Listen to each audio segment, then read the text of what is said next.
여러분 반갑습니다. 여러분의 멘탈 전도사 천만세입니다. 천만 뉴스 한번 시작하도록 하겠습니다. 일일 1영상인데 편하게 들어주세요. 삼성에 관련된 이야기보다는 다양한 이야기를 여러분들에게 전달을 하고 있습니다. 새로운 이슈들, 흥미로운 이야기, 그리고 우리가 조심해야 할 부분들도 한번 살펴보자는 차원입니다. 시야를 좀 넓게 보자. 넓게 보면은 여러분에게도 좋은 일이 있지 않을까 하는 생각이 들어요. 요즘 보니까 세뱃돈을 가지고 삼성전자나 카카오를 이제 매수를 안 하는가 보더라고요. 한때는 세뱃돈 가지고 많이 샀죠. 삼성전자, 카카오, 이 국민주만 샀는데 이제는 국민주를 안 사는 것 같아요. 국민주 사봐야 오르지도 않고 계속 빠지기만 하고 하다 보니 점점점 이탈하는 것 같습니다. 아주 좋은 현상이에요. 이 국민주가 이게 오르질 않아. 오르지 않기 때문에 여러분들도 잘 아실 겁니다. 그래서 예전같이 이제 국민주에 몰입하는 그런 분들은 없을 것 같아요. 이 개미들 몰리면 주가가 안 올라가지고 상당히 애를 먹고 있습니다. 꼭 그건 아닌데 솔직히 삼성전자나 그 카카오가 잘하면은 올라갔겠죠. 주가 올라갔을 텐데 기업의 오너들이 이제 제대로 못하다 보니까 결국 이 모양이 된 게 아니냐, 이 사단이 발생한 게 아니냐, 저는 그렇게 봅니다. 그걸 직원들 탓할 게 아니라 경영자들이 잘 해야죠. 이 미래 지향적인 방향을 제대로 설정을 해가지고 잘 이끌어 나가야 합니다. 근데 그렇게 리더로서의 역할을 제대로 못하면은 결국은 기업의 실적은 떨어지고, 실적 떨어지니까 주가 폭락하는 거죠. 우리는 한번 이렇게 겪어봤기 때문에 아주 뼈저리게 느끼고 있어요. 이런 이야기가 있더라고요. 아주 우스운 이야기일 수도 있는데, 이 고1 아들하고 재수생 딸을 둔 그 조모 씨가 2년 전부터 자녀의 미래를 위해서 미국 주식에 투자하는 게 낫다, 이게 판단을 했답니다. 그래서 자녀 주식 계좌에다 한국 중소형주 등을 대거 매도하고 이제 미국 주식으로 갈아탔대요. 특히 미국의 양자 컴퓨터 개발 기업이죠. 아이온큐, 여기에 투자를 했는데 현재 500%의 수익률을 기록했더라. 500%면 엄청 잘 된 거네. 500%, 5배 아닙니까? 미성년 투자자들의 계좌에 담긴 종목이 삼성전자, 카카오 등 대표 국민주에서 이 테슬라나 애플 등 미국 첨단 산업 주식으로 이제 바뀌고 있다는 겁니다.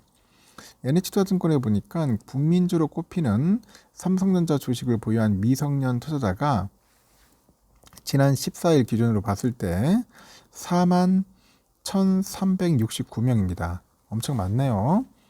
22년 말에는 4만 5,198명에서 약 2년 만에 3,829명이 감소를 한 겁니다. 3,829명이 감소를 했고, 이 카카오를 보유한 미성년 투자자가 12,406명에서 16,674명으로 1,732명이나 줄었다. 그렇게 보시면 되겠습니다. 반면에 같은 기간 미국 종목을 보유한 미성년 투자자의 규모는 눈에 띄게 늘었어요. 미국의 대형 기술주죠. 테슬라랑 애플을 보유한 이 미성년 투자자는 2022년 말에 각각 2,465명, 4,830명에 불과했어요. 현재는 5,700명, 7,008명으로 늘었습니다. 엔비디아를 보유한 그 미성년 투자자가 22년 말에 1,240명에서 현재 3,370명으로 2.7배 정도 증가를 했다는 거죠. 2.7배 증가했다. 같은 기간 국내 증시에 상장된 미국 ETF 있어요. 타이거 미국 S&P 500을 보유한 미성년 투자자가 2,318명에서 5,155명으로 늘어났다는 겁니다.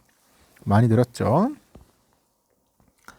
지난해 트럼프 리스크랑 그 비상계엄, 탄핵 사태 등 이런 악재가 쌓이면서 지난해 12월 30일 기준 코스피 지수와 코스닥 지수는 각각 2,300대, 600대 이렇게까지 주저앉아요. 막 쭉쭉 주저앉았습니다. 반면에 그 미국 증시는 지난해 엔비디아 등 AI 반도체 기업들의 이 성장으로 인해서 상승세를 좀 보였습니다.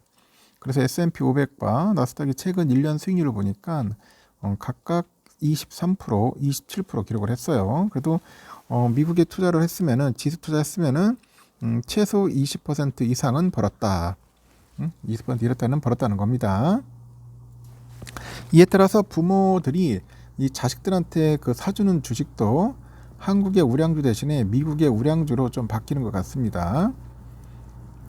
지난해 부모들이 미성년 자녀에게 삼성전자나 하이닉스 주식 대신에 엔비디아 등 미국 주식을 사주는 추세가 있었다. 일부는 1,300원대 미국 주식으로 갈아타서 현재는 환차익까지 얻고 있어요. 환차익. 1,300원 했는데 지금은 1,450원까지 올라가니까 환차익까지 얻었다. 앞으로 강달러 현상이 계속 유지된다면 환차익까지 동시에 얻을 수 있는 그런 미국 주식으로의 이동이 더욱더 가속화될 수 있다. 그런 이야기를 하더라는 겁니다.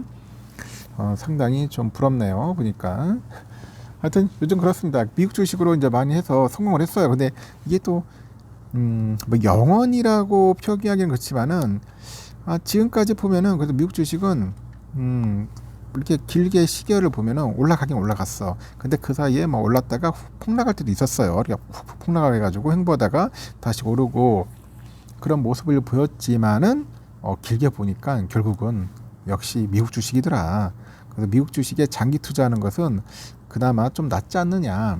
근데 한국 주식에 투자를 했다면 어쩔까? 뭐 어느 정도 상승한 기업도 있지만 대부분 다들 꼬라박고 있더라. 꼬라박고 있고 뭐 반토막 나고 있고 뭐 10분의 1 토막 난 것도 있고 그래요. 아무리 좋은 기업이라 하더라도 이거 올라갔다가 또 떨어지더라고. 그래서 보면 좀 바닥이야. 지금 사면 괜찮지 않을까요? 근데 안 올라. 오를 가능성이 없습니다. 우리나라 그 대주주들은 그 소액주주에 대해서 관심이 없어요. 관심이 없습니다.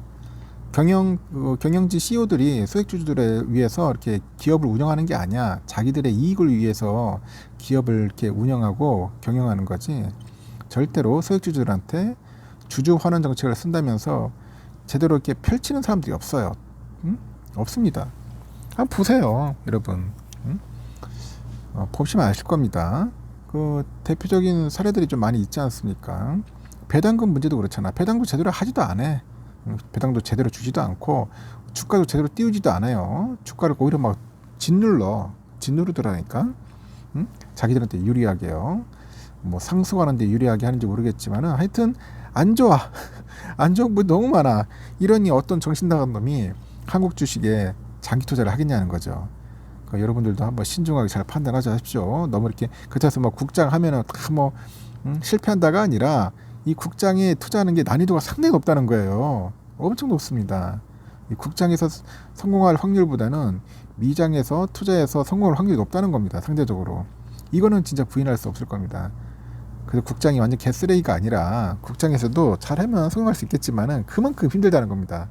난이도가 높으니까 여러분들 그 점도 참고하시고 투자하실 분들은 좀 신중하게 하라는 겁니다. 저는 주식 투자 하러 가면 말립니다. 하지 말라고. 주식 투자 해가지고 성공한 사람들 거의 없어요. 그 공부 철저히 하시고 멘탈 관리 잘 하셔야 합니다. 알겠죠? 하여튼 오늘은 새해니까 새해 떡국 맛있게 드시고 즐거운 하루 보내시기 바랍니다. 여기까지 하겠습니다. 내일 뵙도록 해요.